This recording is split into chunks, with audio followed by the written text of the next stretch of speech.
so I can see your fingers. Am I the only one here right now? Yes. Okay, so I'm going to stop my video Okay. because we're eating. Right. Okay.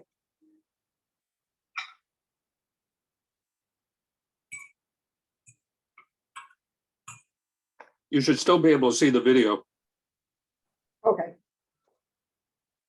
I'm assuming.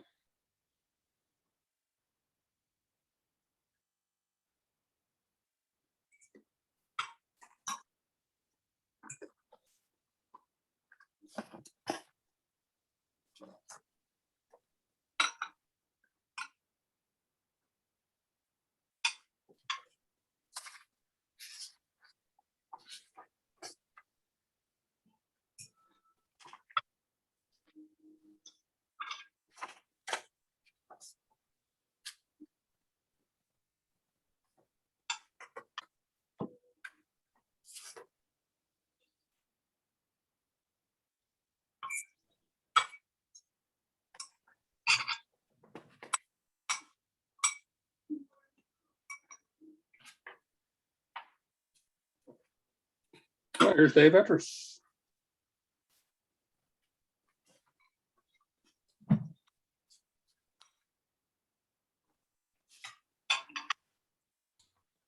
Hey, hi, Mitch. Hi, Dave. How are you? Good, doing good. How are you? Well, we had a 90-degree weekend. Oh, did you really? Yeah. We didn't get quite that hot here. We've had some 70 and 80-degree days. Pretty nice. Hi, Danita. Hi, How are you? good. How's everybody?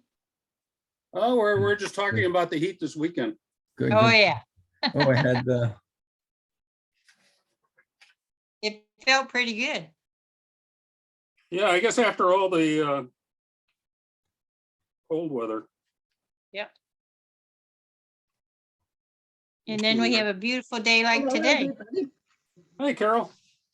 Yes, is my sound on? Yes, it is. Yeah, Okay. your sound is on and we can see you just no, fine. yeah. Hi, Carol. Hello, Dave. And hello, is it Danita? Yes, it is. Yes, Danita. yeah. Donita. Danita, okay. Yeah, Donita. Okay, here's Diane. No, it's Helen, not Diane. Hi, how you doing, Helen? Hi, pretty good. Hi, Dan. Hi. Hey, hi. Diane. Said that. Hi.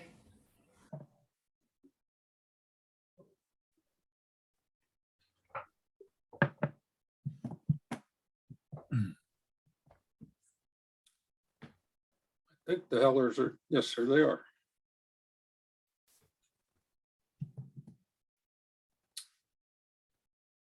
I guess we got Dale still joining us. We're still to join.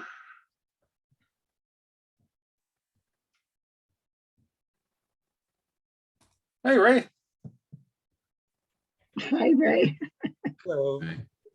So how's the composting meeting? Oh, we learned so much. Was it smelly?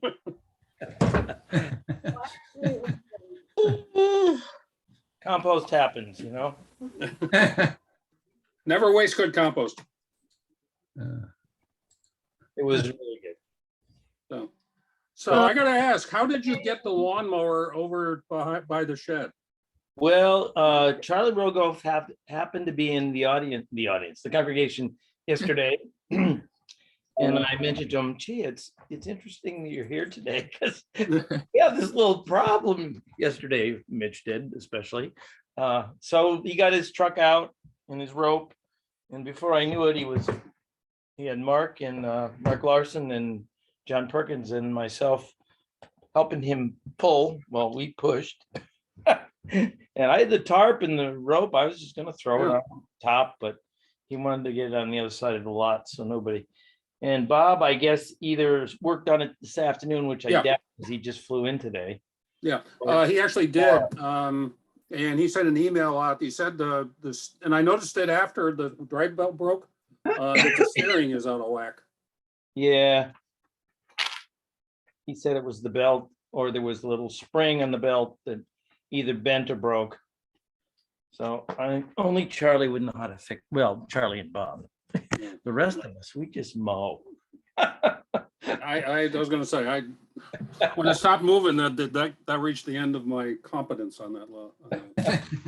Wasn't even gonna try. Yeah. Okay, so I'm killing time here waiting for Dale. If we're killing time, I have a question. You gave me this very nice book Yeah, that's taken out of the library in your name. yeah. I presume I have to return it at some point? You can keep it as long as you want. I know people who know people, so I can make sure that. Oh, okay, as long as you know people who know Your people people.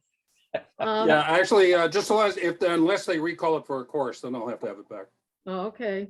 Well, unless we're, I'm not gonna read it unless we're taking the course, I'm sorry to say. I have been reading it as we've been going along, but I'm not sure it's gonna crack the binding over the summer. I find it's interesting to compare the wording sometimes in there, like the Psalm compared to, our NRSV or some other version. Yeah, and at least in this version, they've got a couple of tables that actually do side-by-side comparisons. And, there's a commentary for those of us, just want to do the Cliff Notes version. Yeah. Yeah, that's the nice thing about that book is that the notes are actually in some ways the best part of it. Well, yeah, and when they take up 3/4 of a page, you've got a little bit of the actual text and then all the rest of it's notes. Notes. This is how rabbis make a living. Yeah, I get that. Yep, lot of commentary. Well, now you know how they end up with over 700 laws. Yeah. So I need to commend one of your fellow students because she noticed a glitch in the movie yesterday that we were watching with The Chosen. Oh, really? Well, that Diane asked, well, because at the end of the TV show, when you see it, at the end, the shepherd goes, barging into, where they just had the baby. And Diane said, would an observant Jew have done that? That's a good point. And then there's also a scene where they're cleaning up some blood, which also raises that same issue. On the Sabbath in the temple, they have people for that. Well, yeah, actually, they did have people for that. In the temple, see, what you had was you had two groups. Now, the larger group was the Levites. So the descendants of Levi were the temple caretakers. That's why they didn't get any land. Now, then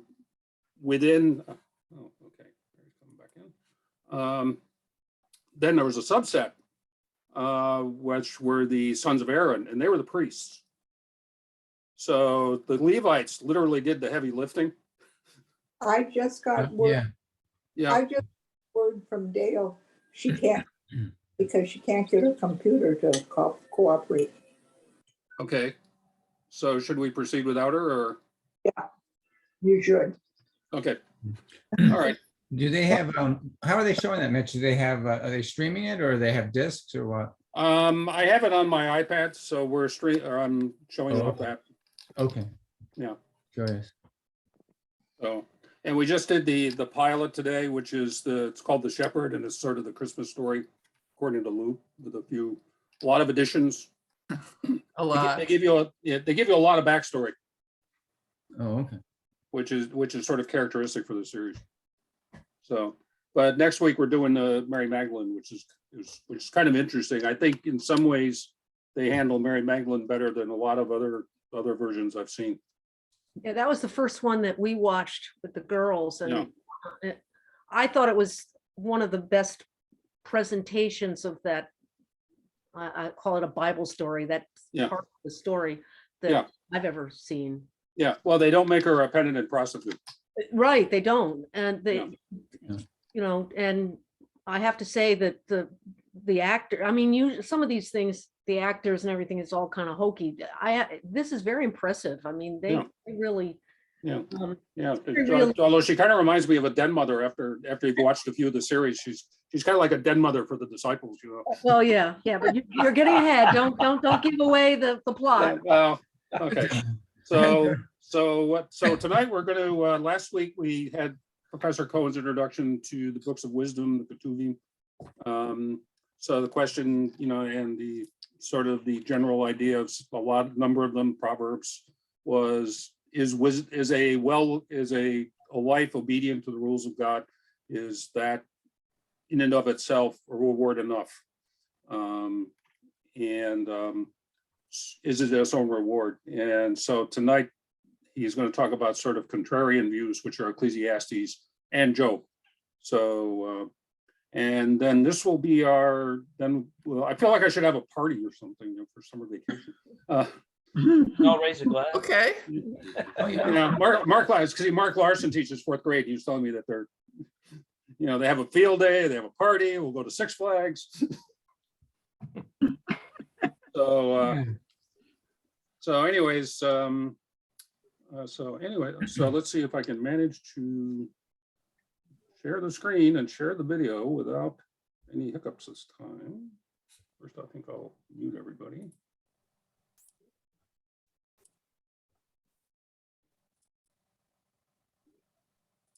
And I should point out that Lee has posted all of the classes up through last week.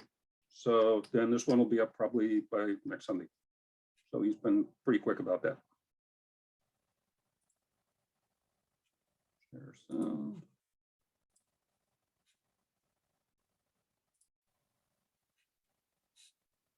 Yeah, we don't do this.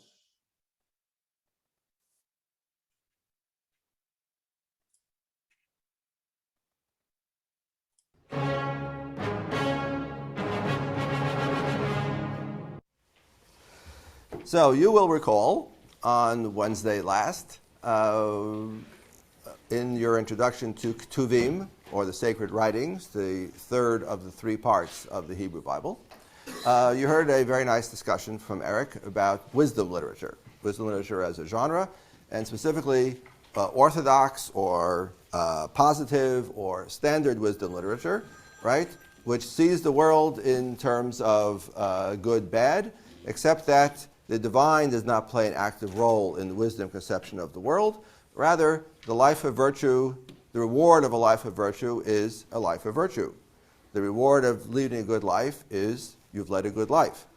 And similarly, the punishment for a life not of wisdom is that you're leading a life of folly, which is punishment in and of itself. This is the fundamental conception of wisdom, and you heard about that from Eric.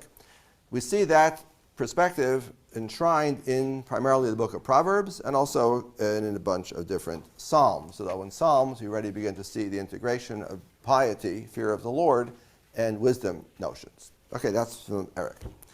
Today we're looking at Kohelet and Job. Kohelet and Job are sometimes called speculative wisdom or negative wisdom.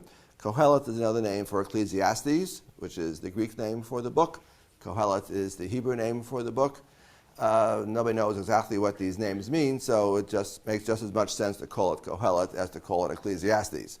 So today we're looking at Ecclesiastes, Kohelet, and the book of Job, which are the two main biblical exemplars of negative wisdom, i.e., where someone looks at wisdom notions and rejects them or questions them.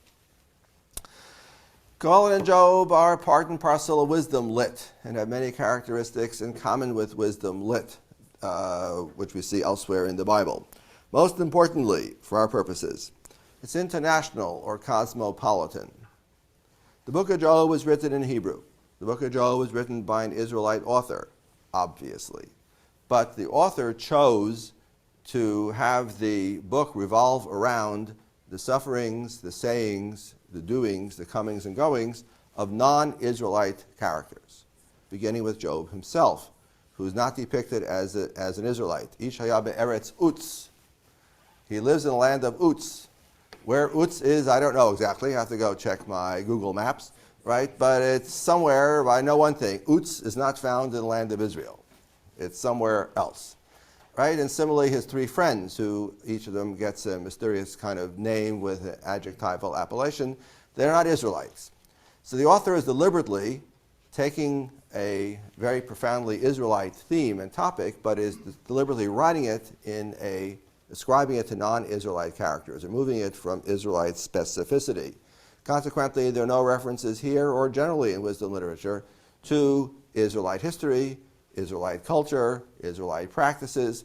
They don't mention the name of Moses. They don't mention the name of Jacob, right? These things which we are accustomed to in the prophets, for example, right? We don't find in wisdom literature in general, or for that matter, in Ecclesiastes or the book of Job. When Job is busy protesting his innocence and explaining, hey, I've been a good guy, why am I suffering so? He has a very wonderful chapter, which I should have asked you to read, Job chapter 31, where he lays out his credentials. Look, I've done X, Y, and Z. I've given money to United Way and the Boy Scouts. I've helped old ladies across the street. I've given money to charity. I've just generally looked out for the welfare of the poor and downtrodden. Those are the virtues that he highlights in Job 31. He doesn't say, I made sure to go on pilgrimage to the temple in Jerusalem. He doesn't say, I ate only kosher food. He doesn't say, I observed the Sabbath. Right? Israelite-specific piety is not what Job is about. Job is about, we may call, generic virtue. He's a good man. That's how the author depicts him. This, again, is a wisdom conception. It's international. Literature is also upper class. I don't know if Eric spoke about this, but wisdom literature is overwhelmingly written by and for people with money. You can see that in the book of Job, who is described in the beginning of the book as very wealthy, and at the end, after all his suffering and torment, he gets everything back. He's still wealthy. He's twice as wealthy as before. Same number of daughters, though. Everything else doubles, but same number of daughters. Otherwise, he's twice as wealthy as before. So the orientation of the book, the setting of the book is wealth. And one of the themes in Kohelet is how life is unfair. Somebody works very hard for the money and is pious and virtuous and makes a lot of money, and then his money goes to his kid, who's a no-good.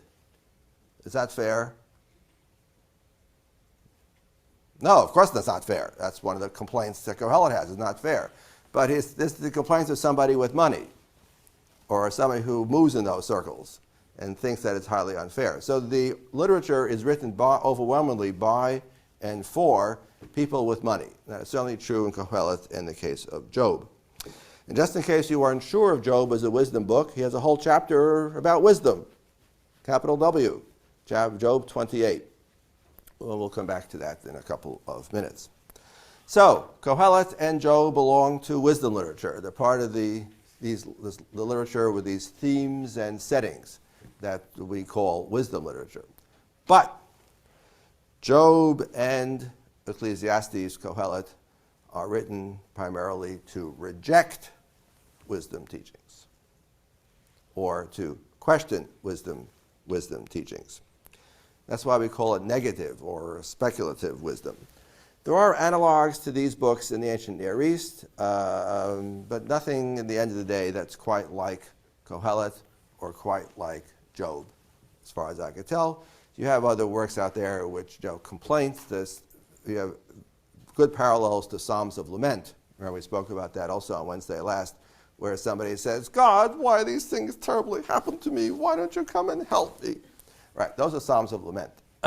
So that could be either singular, God, I'm suffering, or plural, oh God, we're suffering. Right, those are, right. So there are very good analogs to that in the ancient Near East, which are vaguely similar to Job's complaints, but Job, the rhetoric is different and the setting is different.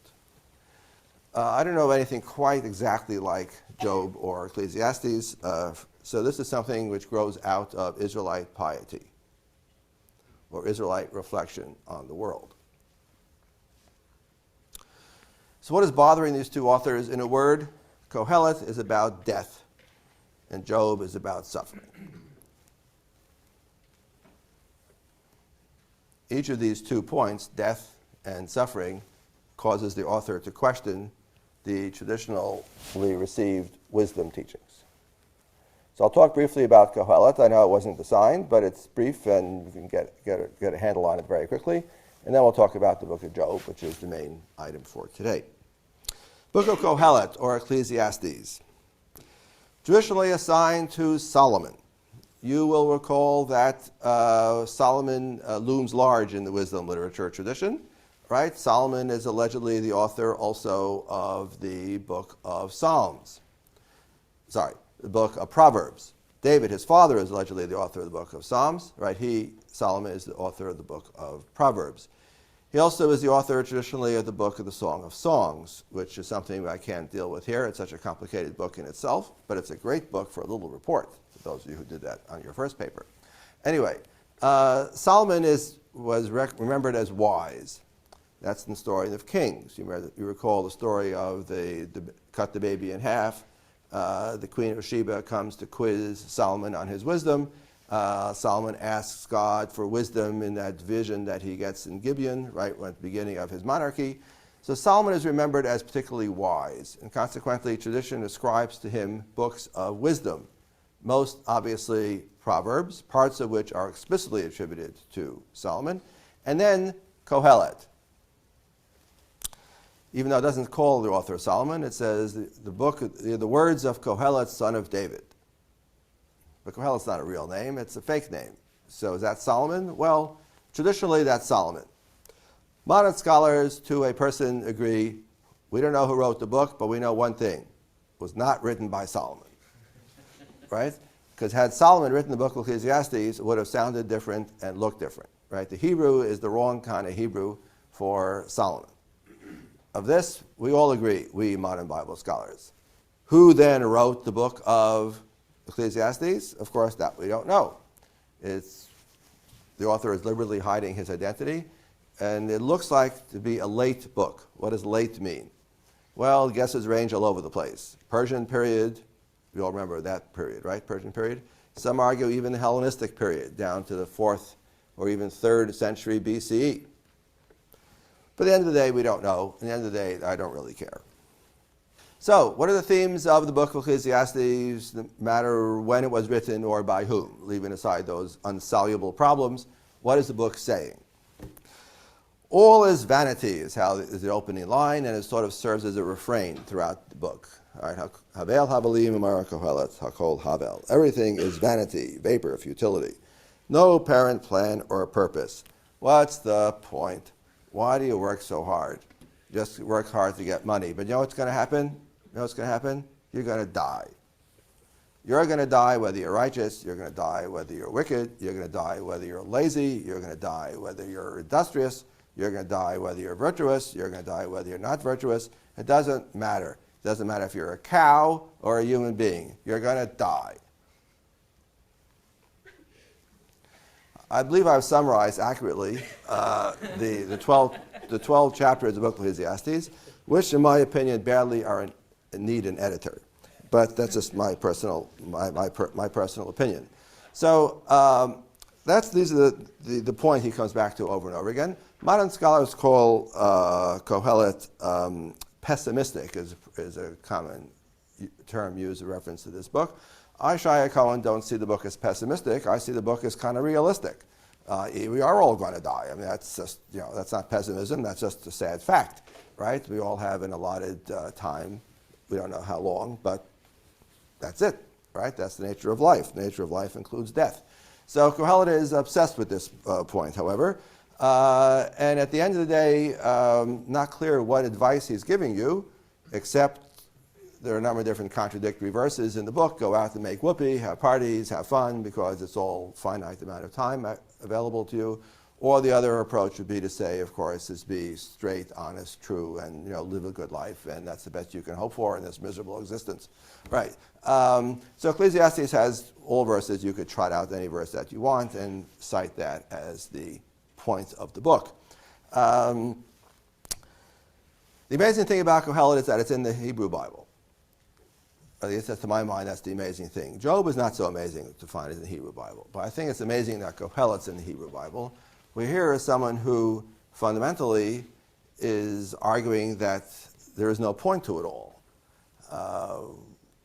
and someone who looks at life and says, what's it all about? It's all meaningless, and ultimately, because we're all going to die. And somehow that book, with all of its pessimism, if that's the right word, although I don't think so, or its realism, or its negativity, that for sure we could say, did find its way into the Hebrew Bible. And not only that, but is regularly read in synagogue on one holiday during the year. It's part of the Jewish liturgical cycle, and that's why it's part of the 5 scrolls, which you heard about on Wednesday. So that, to my mind, is the most amazing thing. Not that the book exists, but that the book was preserved, venerated, and ultimately even attributed to Solomon himself. Yes, Mark. Good. So the traditionalists ascribe it to Solomon simply because of the opening phrase. Devrei Kohelet ben David melech b'Yerushalayim, havel havalim mar Kohelet havalim hakol havel. That's how the book begins. So the words of Kohelet, son of David, and it's also, later on, there's a verse in there which he refers to, I was king in Jerusalem. It says, Iti melech b'Yerushalayim, he has a phrase. I was a king in Jerusalem. King there probably means a great man, a wealthy man. That's probably what it means. But if you're a literalist, so they took these as clues that the man is a king. Now, why does the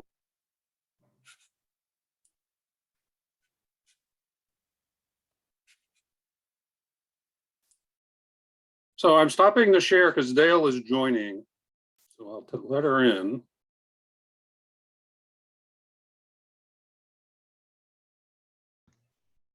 Thank Hi, Dale. you. Okay. Hi. So Yeah. we're, okay, I'm going back to the video. All right. Let's see.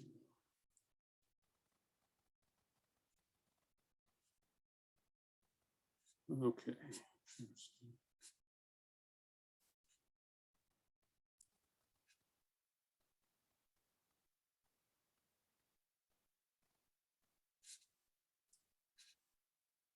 Why does King Solomon write a book such as this?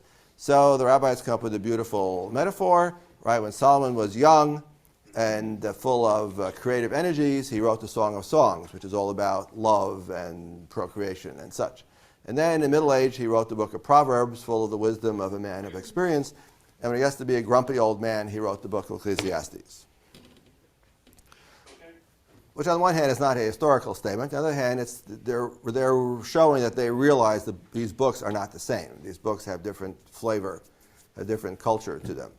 And the book of Ecclesiastes is written by a grumpy old man who it's all over and doesn't have much to show for it.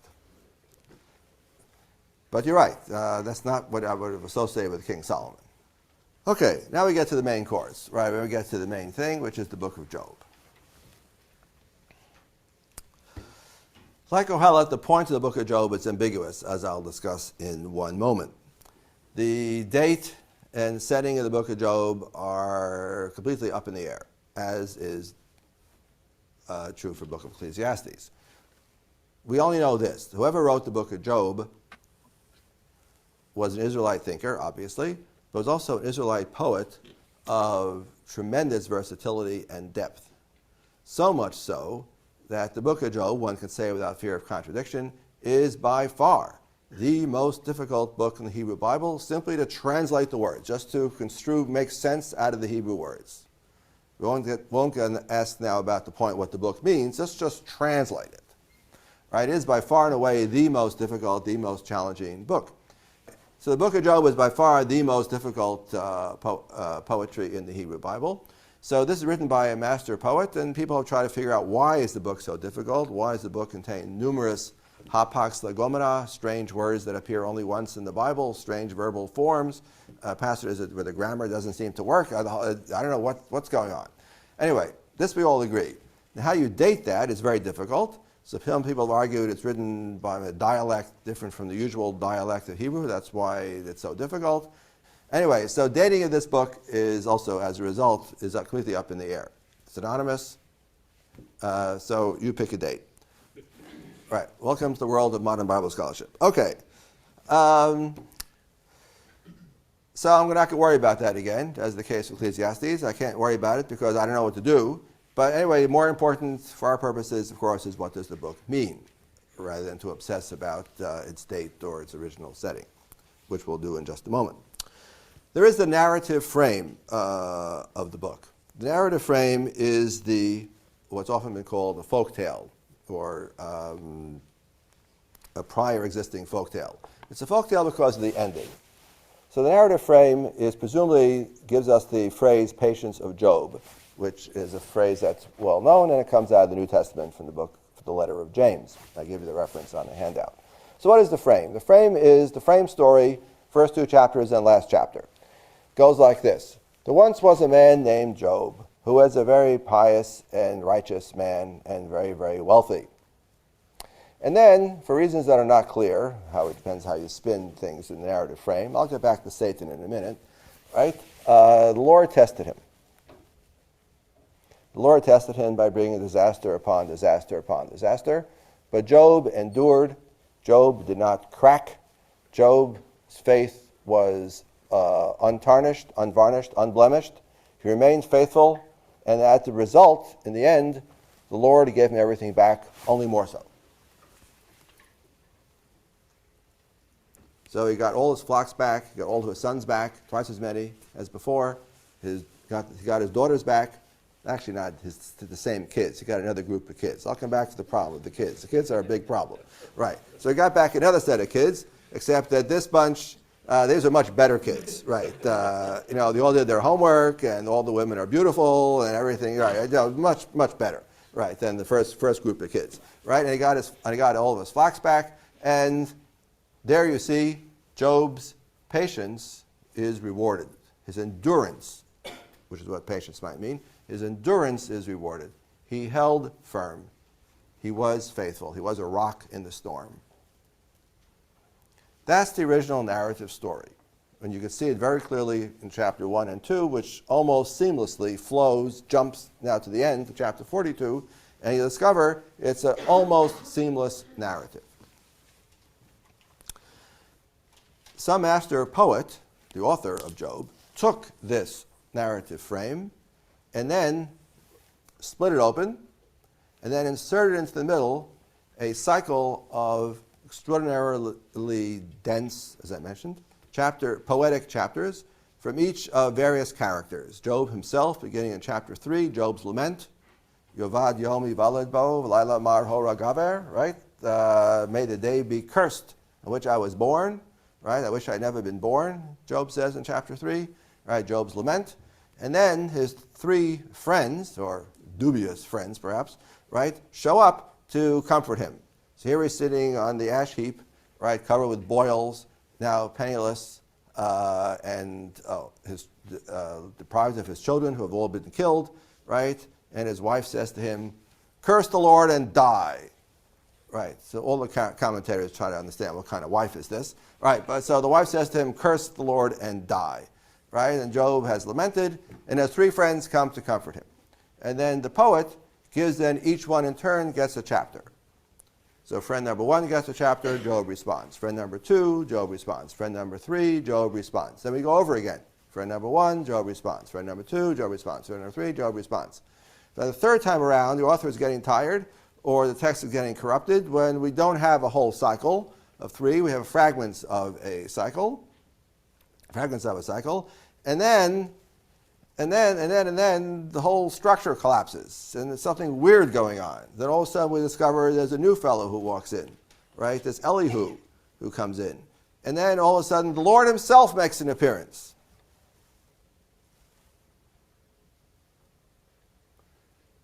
And then we go back to the frame narrative, and the book stops.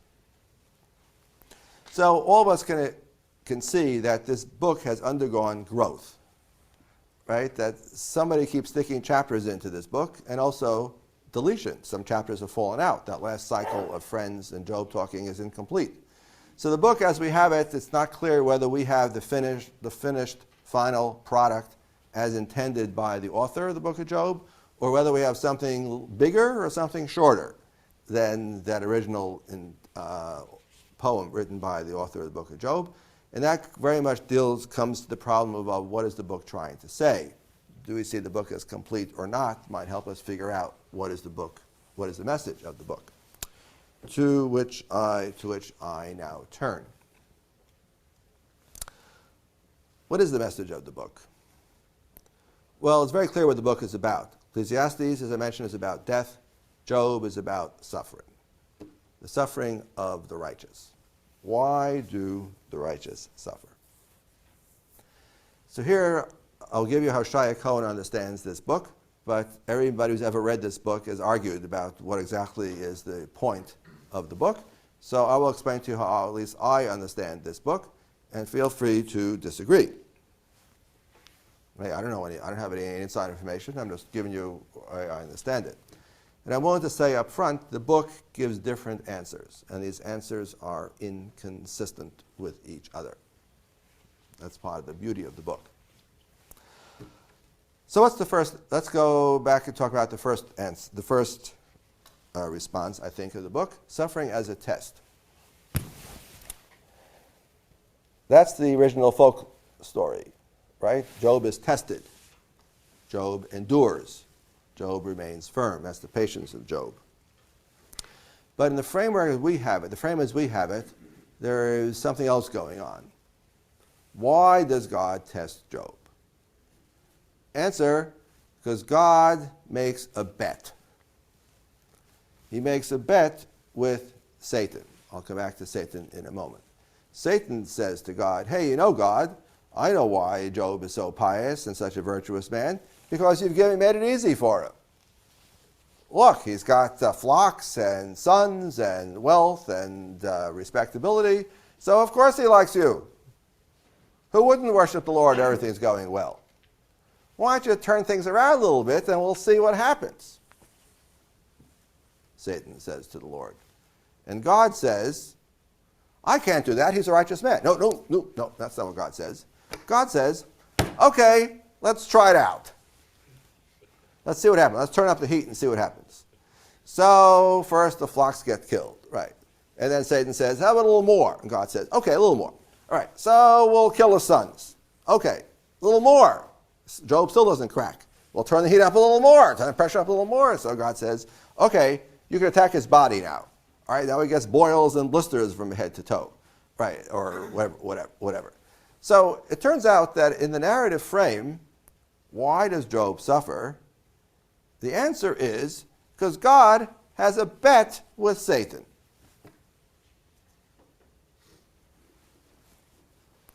Now, I would respectfully suggest that this is a horrible answer to contemplate. This means that suffering has absolutely no meaning whatsoever. Not only is it not deserved, it has no meaning. It has no function.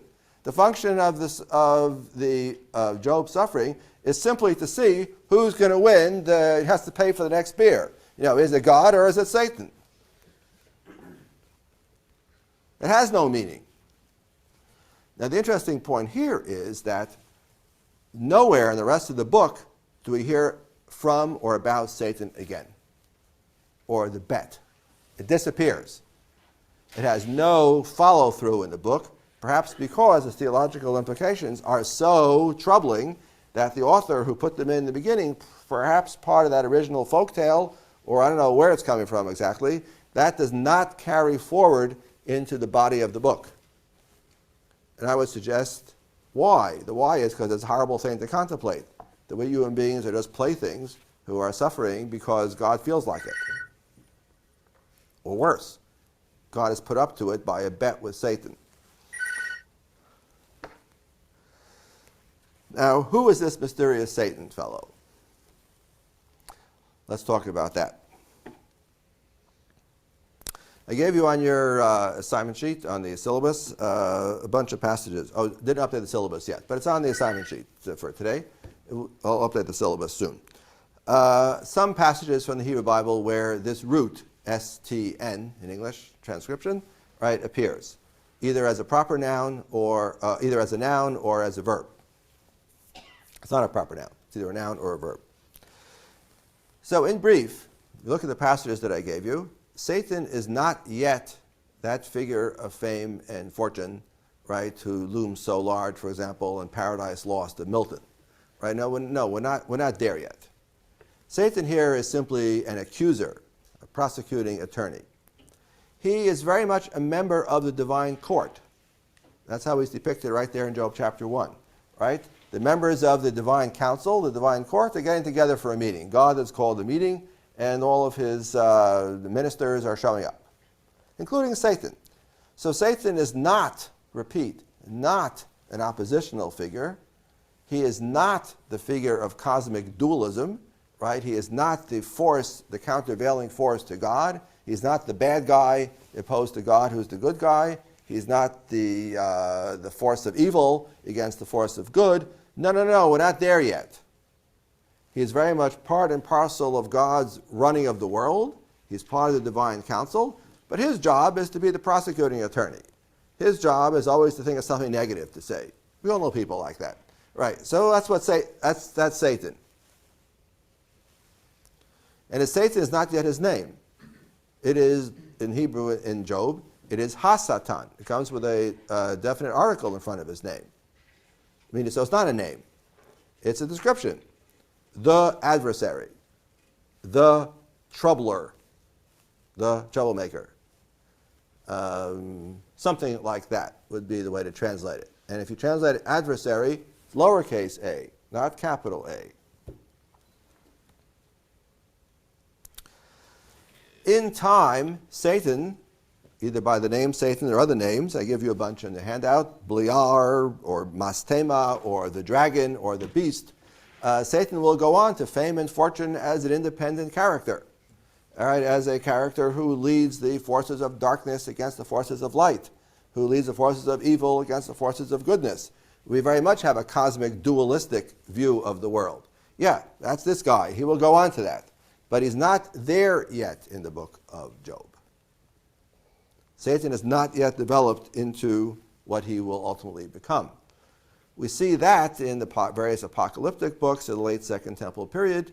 We'll come back to apocalyptic stuff on Wednesday, in some kind of Judaism, and especially in Christianity, where the devil looms large, at least in most forms of Christianity I'm familiar with. So that's Satan's fellow. So our first answer so far is that Job is suffering because God and Satan have a bet. Can Job take it or not? This is an interesting point too.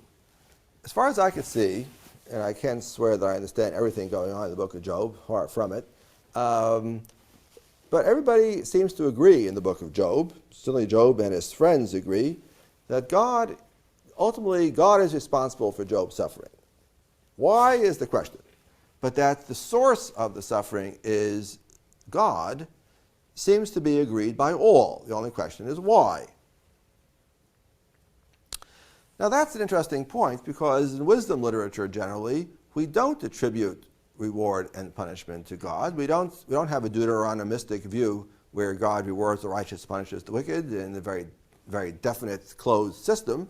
Rather, wisdom literature doesn't work that way. And yet here in this book, and this is one reason why I call it an anti-wisdom book, right? We are in fact emphasizing that the Job suffering does come from God. What we want to understand is why.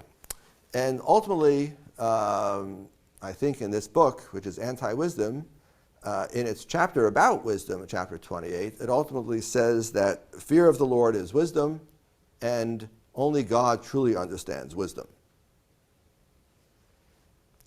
So we have divine reward and punishment in this book, even though wisdom literature, as a rule, shuns this motif or eschews this motif. I'll come back to that. So, first response. Why does Job suffer? Answer: God and Satan had an arm wrestling bet, and we're going to see whether Job can take it or not. And as I said before, that motif nowhere appears anywhere else in the book, because I think everybody realizes that is such a horrible idea to contemplate, take seriously as a theological explanation, that we don't want to go there.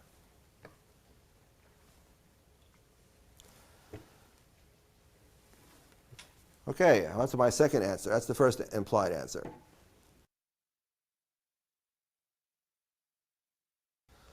How Job is a non-Israelite but worships the God of Israel. He worships the God of Israel because the God of Israel is the supreme deity.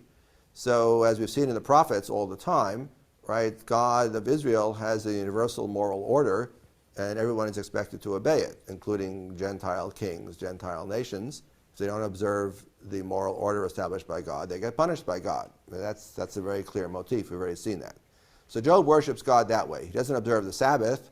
He doesn't eat matzah on Passover, right? He doesn't do Israelite-specific rituals or practices, but he honors his father and mother, gives charity to the poor, and generally has universal virtues.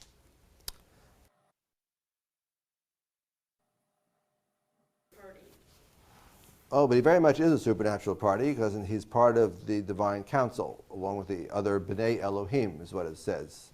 Literally, sons of God. The same phrase you have in Genesis 6, where you have the miscegenation of the sons of God with the daughters of men.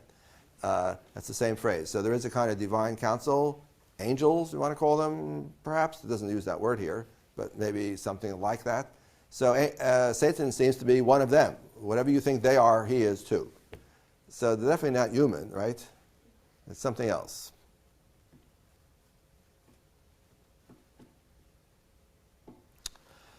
Okay, let's go on to our second explanation. The argument of the three friends, or should I say, friends. I mean, these are not the kind of friends you want. Right. So they keep on repeating over and over again. As far as I can see, there's no real intellectual development of the answer. The answer is simply restated in numerous different poetic ways. The answer is, Job, if you're suffering like this, you must have done something. I mean, let's get serious, Job. Right? You can't be suffering to such a terrible extent. Surely somewhere you must have done something. Now let's figure out what it was. And Job says in reply, no, I deny it. I did nothing to justify suffering such as this.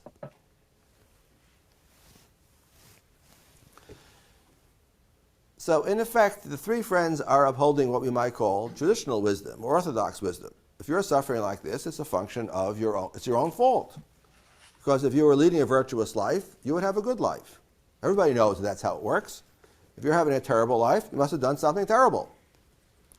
Now, okay, so here are two interesting points. First is that the friends, in effect, are endorsing traditional old-time religious values. And in the end, we're told that they're wrong. Right? God out of the whirlwind, at the end of the book, comes and says explicitly, you, three guys, you go ask Job for forgiveness because of all the terrible things that you said. And Job will intercede and pray for you, so I won't punish you. What?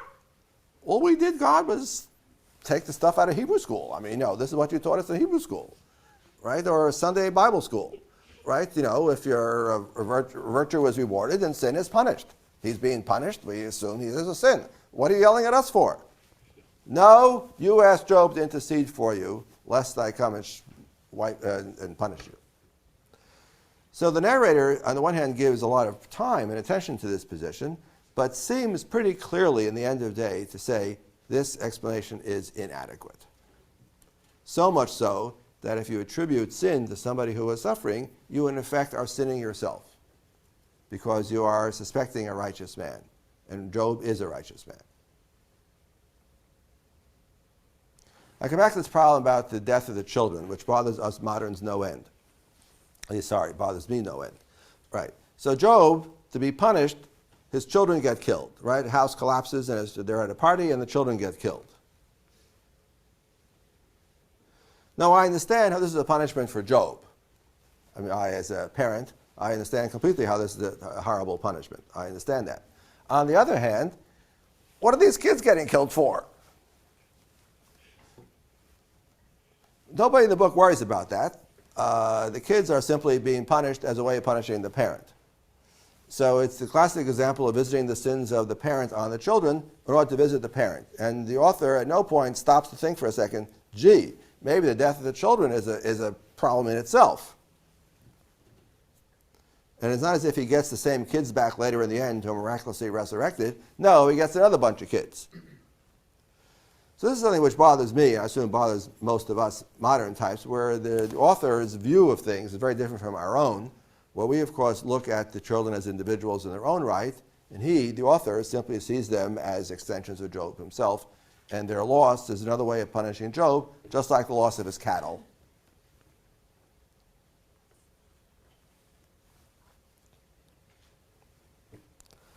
Okay, Job as intercessor. Very fascinating verse in Ezekiel. Go look it up. Okay, third answer. So we got two answers so far, right? The horrible bet answer, which is a terrible answer. Traditional piety, which the book itself says explicitly is inadequate to explain it. Then we get to Job answer number 3, which I think is the real answer of the book. And the answer is, there is no answer. The answer is ultimately, I can't explain it. And this, I think, is the point of those two speeches of the Lord out of the whirlwind, or out of the tempest, out of the storm, min ha'se'ara, right? That the Lord shows up. And how do you know it's God? Because, again, it's some whirlwind. Some special effects department came up with this whirlwind thing, like we have in the book of Exodus. We have pillar of fire, pillar of smoke. So here we got a tempest, a storm. So that's how we know it's God. And he gives two speeches to Job, 38 and 39, and then 40 and 41. The theme of these speeches is God is the all-powerful creator. And Job, who the hell do you think you are to come and start complaining to me when I have the whole world to worry about? And you are just a measly worm. Well, he doesn't say that exactly, but that's more or less what it means, at least I think. And in response to that, in chapter 42, it's a wonderful line where Job concedes that, in fact, he understands nothing. And I see that as part and parcel of that hymn to wisdom in Job 28, where Job himself extols wisdom and ultimately, in the end, says, who can find wisdom? No one can find wisdom. Only God can. Because wisdom is ultimately unknowable by us humans. It's ultimately unreachable. Only God can get it, because you and I cannot. We can dig up gold and silver, but we can't dig up wisdom.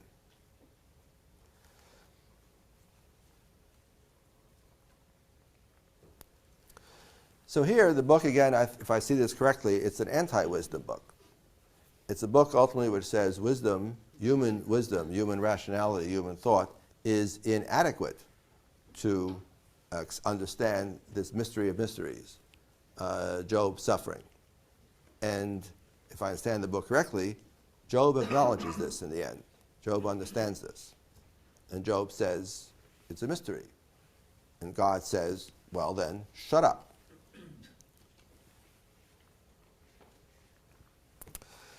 There is a fourth answer, which is the answer implied by the happy ending. Again, this folkloristic happy ending of the book, right? We don't want Job just to walk away, covered with boils, poor, homeless.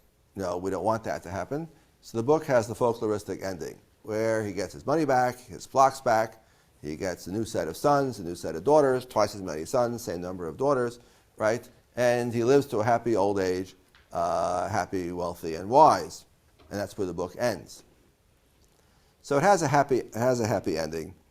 So the folkloristic part I understand. He gets the money back, and he gets the same kids. He gets a different set of kids. I keep bothering by that problem. Right? He gets kids back.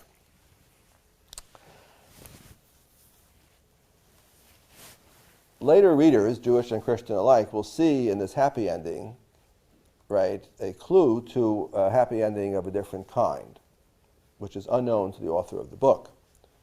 A later reader might have said, well, don't worry, Job. Your sufferings are in this world. And this world is but temporary. This world is here today, gone tomorrow. This world is nothing. The real existence is the next world. And your suffering in this world means that your reward in the next world will be redoubled all the more as compensation for the horrible sufferings you've had to endure.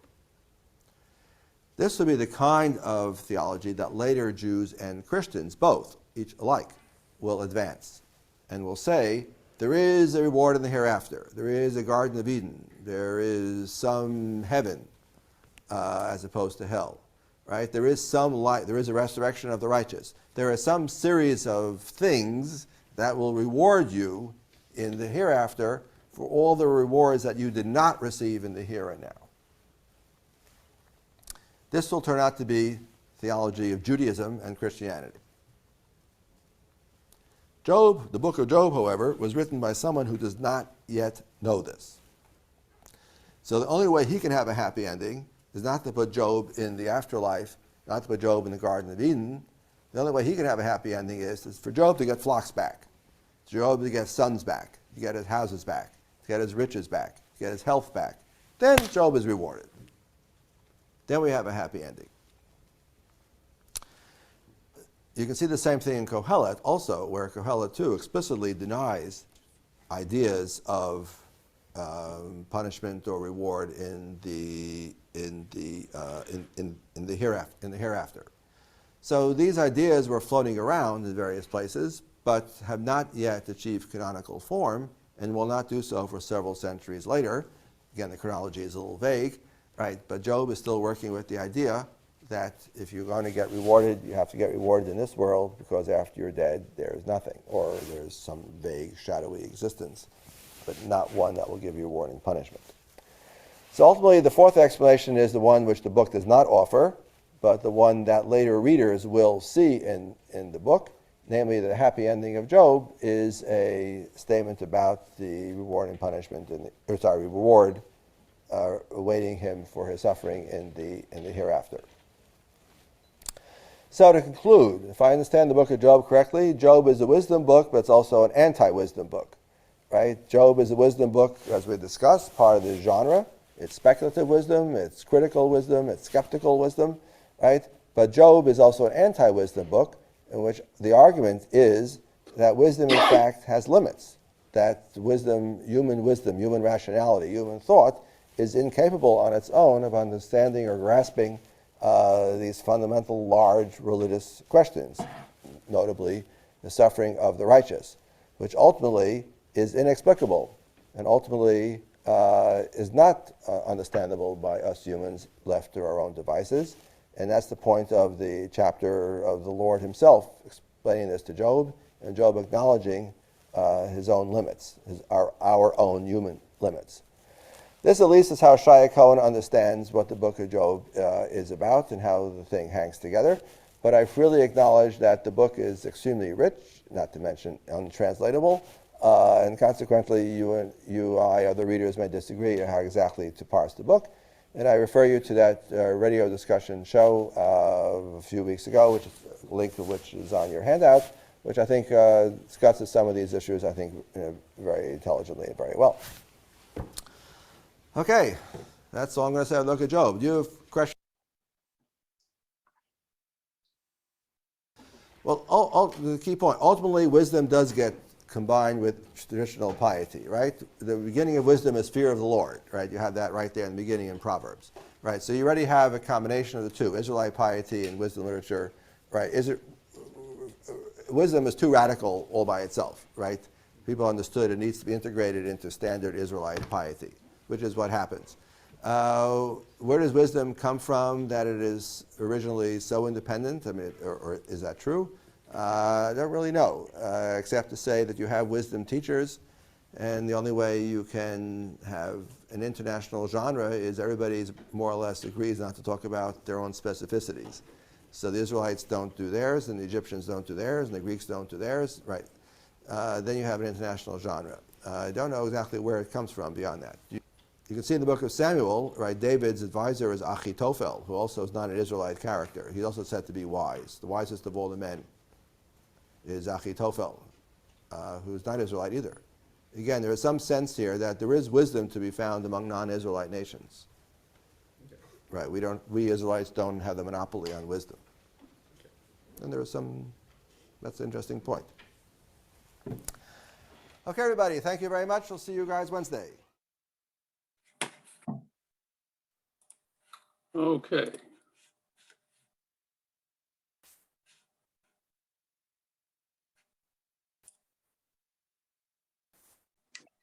There.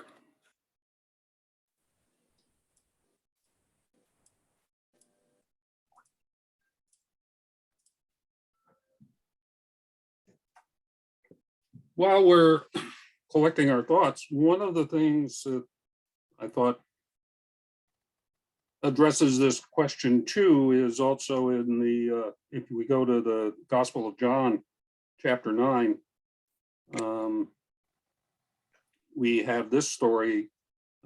As Jesus walked along, he saw a man blind from birth. His disciples asked him, "Rabbi, who sinned, this man or his parents, that he was born blind?" Jesus answered, "Neither this man nor his parents sinned. He was born blind so that God's works might be revealed in him." And subsequently, "We must work the works of him who sent me while it is day. Night is coming when no one can work. As long as I am in the world, I am the light of the world." And after he said that, he healed the man. So I guess the question still comes up, you know, in the New Testament as well. You know, is suffering some And let me result? call you back. I'm in a meeting. Is suffering the result of some sin on your part, or is it? In this case, I think one of the implications of what Jesus said was, well, he was born blind so we can show off God's power, which I don't know that that has a few problems too, at least in my mind. So anyways, are any thoughts on what you heard?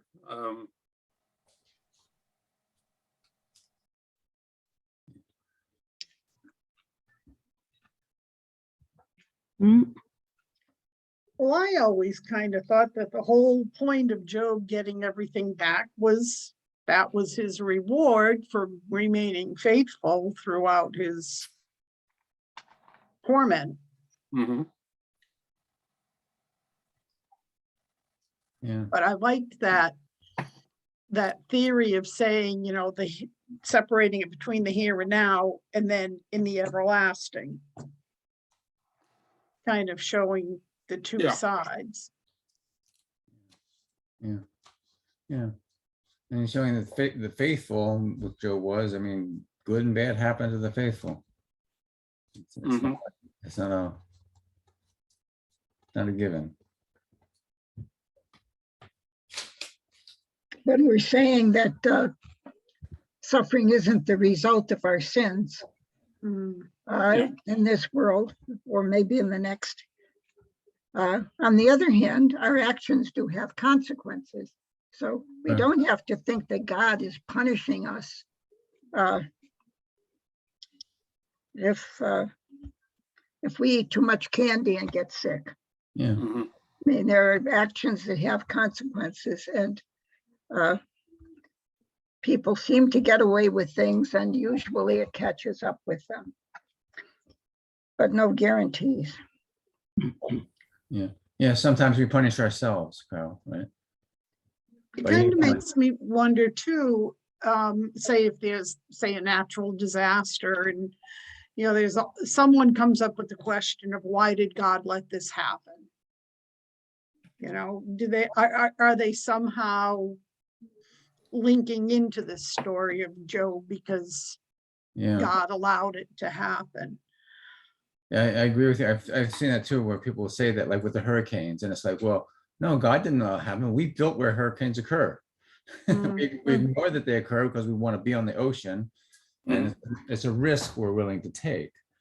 Well, you know, we can lose everything. We can lose our life. So that goes back to what Carol said, that it's not a punishment from God, but God actions do have, for what you're talking about there, some predictable consequence. And that's why I say we punish ourselves sometimes. In a way, we don't realize it maybe at the time, but we bring it upon ourselves sometimes. Yeah, because Job's questions, and obviously it was made more black and white, you know, in the text, is questioning God's universe. Why is the universe the way it is? Because it doesn't seem just to me, to Job, to which God says, you don't know anything. what did he say? What, Yeah. Cohen, listen, you're a worm. You, You know, yeah. and so don't ask, don't even try to figure it out. You know, what, you know, why do hurricanes kill people? Well, other than the fact that people do stupid things or things that we should know better, we don't understand the whole system. You know, it's beyond our understanding. We don't see so far ahead Right. as we Yeah. think. Yeah. Well, Yeah. yes, we could do better. And Yeah. I'd like to think that we're still a species that is evolving, because if we're not, we're doomed. Mhm. So we might evolve into something where we actually can use all the gifts that God has given us to actually do the right thing and take care of ourselves. But Yeah. And each other. that's another story. Yeah.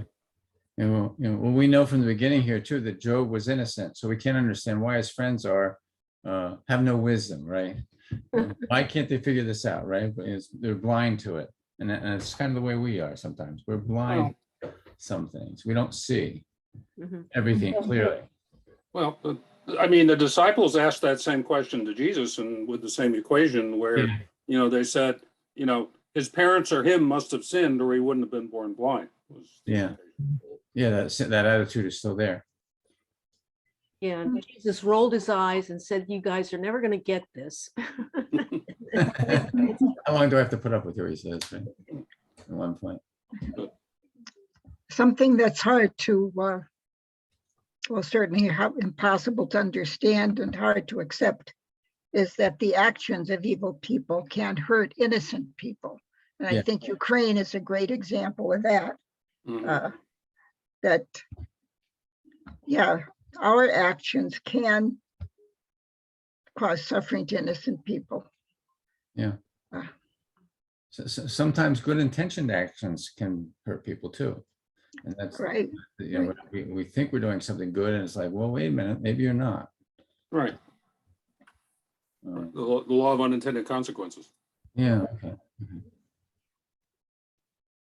I found this session more understandable, the way the professor explained things.